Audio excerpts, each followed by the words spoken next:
ఒక మనిషికి ఈగో ఉండొచ్చు కానీ మరీ ఎక్కువ ఉన్న కష్టమే, మరీ తక్కువ ఉన్న కష్టమే, అసలు లేకున్నా కష్టమే అనమాట. ఏదో ఇంట్లో ఏదైనా ప్రాబ్లం వచ్చిందంటే హౌస్ వైఫ్గా ఏదైనా సలహా చెప్తాము అని అంటే, నువ్వు ఇంట్లో ఉండేదానివి నీకేం తెలుసు, బయట సొసైటీ ఎలా ఉందో తెలుసా ఇప్పుడు అని అంటారు. సరే ఏదైనా చిన్న చిటక జాబ్ చేస్తూ అరకొర సంపాదిస్తూ ఏదైనా ఒక మాట చెప్దాము అని అంటే, బయటకు వెళ్తున్నావు అని పొగరా, ఉద్యోగం చేస్తున్నావు అని బలుపా అని మాట్లాడతారు.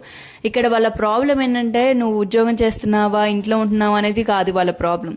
వాళ్ళకి ఎదురు సమాధానం చెప్తున్నావు, వాళ్ళలాగా ఆలోచిస్తున్నావు అనేది వాళ్ళ ప్రాబ్లం అనమాట. ఈగో హర్ట్ అవుతుంది అనమాట.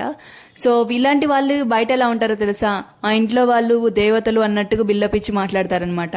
నిజానికి వాళ్ళు ఏంటనేది ఇంట్లో వాళ్ళకి మాత్రమే తెలుసుంటుంది.